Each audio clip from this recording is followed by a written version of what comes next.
Bonjour chers camarades boursicotteurs, j'espère que vous allez bien. Sur la chaîne, j'ai parlé à quelques reprises de la crise du logement, que ce soit par rapport à la pénurie de logements locatifs ou à la hausse du prix des maisons. Que ce soit dans le cas des logements disponibles ou dans le cas de la hausse des prix des maisons, la solution est la même. Il faut augmenter l'offre de logement et l'offre d'habitation pour stabiliser les prix. À cela, on peut ajouter l'abolition du contrôle des prix pour les logements locatifs et éviter d'introduire de nouvelles mesures stimulant la demande immobilière. Comme vous le savez, une campagne électorale a cours actuellement au pays et chacun des partis y est allé avec ses solutions pour régler la crise du logement. J'ai commencé à feuilleter les programmes électoraux de chaque parti et je suis tombé sur une mesure vraiment intéressante. Je la compare en termes d'importance pour les finances personnelles des Québécois et des Canadiens au CELI. C'est pour cette raison que j'ai nommé la mesure proposée le CELI immobilier. Pour ceux qui ne savent pas ce que c'est un CELI, je vous invite à aller voir mes multiples vidéos sur le sujet en écrivant Joe Finance CELI dans la barre de recherche YouTube. Brièvement, le CELI, c'est un compte d'investissement dans lequel vous pouvez acheter principalement des actions et des obligations et dont tous les gains réalisés sont à l'abri de l'impôt. C'est en quelque sorte un paradis fiscal légal vous permettant d'améliorer vos finances personnelles, votre santé financière et d'amorcer votre marche vers l'indépendance financière. Alors aujourd'hui, je vous présente ce fameux CELI immobilier et les impacts qu'il pourrait avoir sur vos finances et sur le marché immobilier. Prenez note aussi que cette vidéo n'a pas pour objectif de faire la promotion d'un parti politique par rapport à un autre. Il s'agit que d'un élément de leur programme de plusieurs pages. Alors, comme en finance, je vous invite à aller faire vos devoirs en lisant les programmes de tous les partis avant d'aller voter pour pouvoir faire un choix éclairé. Alors, en consultant la section dédiée à la crise du logement du programme des conservateurs, qui sont d'ailleurs les instigateurs du CELI, j'ai accroché sur une mesure en particulier parmi toutes celles proposées par le parti pour soulager la crise du logement. Dans le but de favoriser la construction de logements locatifs afin d'augmenter l'offre de logement, les conservateurs proposent d'instaurer un report d'impôt sur le gain en capital lors de la vente d'un immeuble locatif où le produit de la vente est utilisé pour réinvestir dans une autre propriété à logement locatif. Voici comment la proposition se lit dans leur programme électoral. Pour augmenter rapidement l'offre, nous allons exécuter un plan pour construire 1 million d'habitations au cours des 3 prochaines années. Pour ce faire, nous allons encourager les promoteurs à construire des habitations que les Canadiens veulent et dont ils ont besoin, en encourageant les Canadiens à investir dans les logements locatifs, en élargissant la capacité de reporter l'impôt sur les gains en capital lorsqu'ils vendent une propriété locative et réinvestissent dans des logements locatifs, ce qui est exclu actuellement. En résumé, ce que la proposition dit, c'est que vous pouvez vendre votre propriété locative sans payer d'impôt si vous prenez le montant obtenu de la vente et que vous le réinvestissez dans une autre propriété locative. Vous pouvez donc accumuler de l'équité et faire croître votre parc immobilier à l'abri de l'impôt. Pour ceux d'entre vous qui ont une connaissance de la fiscalité américaine, vous aurez reconnu la ressemblance avec ce qu'on appelle le 1031 Exchange au sud de la frontière. Il s'agit d'introduire une version canadienne de cette mesure fiscale américaine. Le parti nous offre peu de détails sur la façon dont il voudrait introduire la mesure au Canada, mais en regardant comment elle fonctionne aux États-Unis, on peut avoir une bonne idée de ce à quoi ça pourrait ressembler ici. Essentiellement, il s'agit d'un échange de propriété entre deux parties. La transaction ou l'échange doit se faire entre des propriétés de type similaire qui se doivent d'être des investissements ou des immeubles appartenant à une entreprise.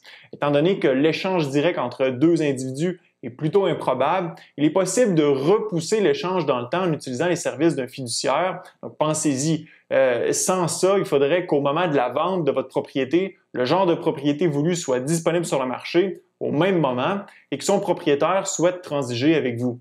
Comme alternative, vous dirigez le produit de la vente chez une tierce partie qui conserve les fonds pour vous. Par la suite, après la vente de votre propriété, vous avez 45 jours pour désigner une ou plusieurs options de remplacement et 180 jours à partir du moment de la vente pour finaliser l'achat de la propriété de remplacement. Je vais vous faire un exemple. Vous achetez un triplex en 2015 pour 700 000 $. En 2021, votre triplex vaut 1,2 million et vous décidez de le vendre. Le gain en capital sur la vente serait de 500 000 $ sur lequel vous devriez payer des impôts. En utilisant le 1031 Exchange ou la mesure équivalente proposée par les conservateurs, vous pourriez utiliser l'entièreté du 1,2 million pour acheter une autre propriété sans payer d'impôts.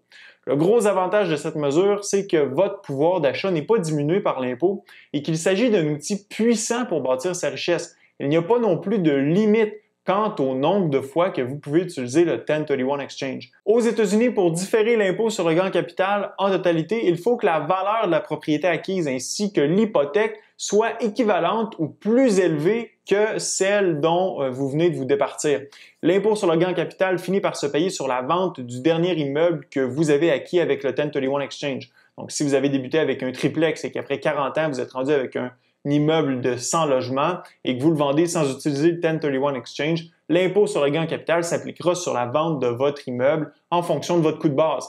Si par exemple, vous avez réussi à la suite de plusieurs échanges à travers les années et sans ajouter de montant d'argent supplémentaire à passer d'un triplex valant 700 000 ou acheter 700 000 à un multiplex valant 15 millions, vous devez payer de l'impôt sur un gain en capital de 14,3 millions, étant donné que votre coût de base est de 700 000 L'avantage, c'est qu'aux États-Unis, l'impôt différé s'efface à la mort du propriétaire, ce qui permet aux gens de léguer en héritage à leur famille leur propriété sans que ceux-ci n'aient à payer un sou d'impôt. Donc, c'est zéro impôt à payer. Un outil pratique pour créer de la richesse intergénérationnelle et accumuler du capital pouvant être redéployé dans l'économie. Bon, ce que je viens de vous présenter, c'est ce qui s'applique aux États-Unis actuellement. Évidemment, il risque d'avoir des différences si une mesure similaire est introduite au Canada. Par contre, la question que vous devez vous poser, c'est en quoi une telle mesure viendrait aider à soulager la crise du logement.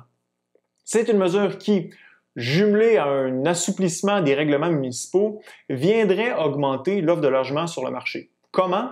D'abord, il y aurait certainement une hausse du prix des immeubles à revenus, étant donné la hausse de la demande pour ce genre d'immeuble qui serait stimulée par ce nouvel avantage fiscal permettant de reporter l'impôt sur le gain en capital. Là, vous allez dire, c'est pas justement ça le problème que les prix n'arrêtent pas de monter. Oui, sauf que cette hausse de prix associée à une hausse de la demande des investisseurs à l'égard des immeubles à revenus inciterait les promoteurs immobiliers à augmenter la construction d'immeubles à logement locatif dans le but de profiter des prix plus élevés. Donc, en raison du report d'impôts sur les immeubles à revenus, plus de capital serait disponible sur le marché pour soutenir la construction résidentielle. L'offre augmentée de logements locatifs neufs sur le marché appliquerait une pression à la baisse ou une stabilisation des loyers des appartements les plus vieux et le parc immobilier locatif deviendrait plus abordable du fait d'une augmentation de l'offre de logements sur le marché. Les propriétaires de logements les plus désuets auraient à rénover leurs propriétés pour offrir un service compétitif aux constructions neuves, ce qui améliorerait aussi la condition générale des immeubles locatifs. Tout n'est pas rose non plus. Plusieurs éléments peuvent faire dérailler les effets bénéfiques de cette mesure comme le contrôle du prix des loyers, la bureaucratie, les restrictions municipales à la construction immobilière, le zonage municipal et le zonage agricole trop rigide, et j'en passe. Au final, si on veut que les prix se stabilisent ou qu'ils baissent, il faut plus de condos, plus de maisons et plus d'immeubles locatifs. La façon la plus efficace de le faire est de passer par les entreprises privées et que ce soit financé avec du capital privé. Je pense donc que cette mesure serait un gros plus pour tous ceux qui veulent bâtir leur richesse personnelle et par le fait même aider à soulager les tensions dans le marché de l'immobilier au pays.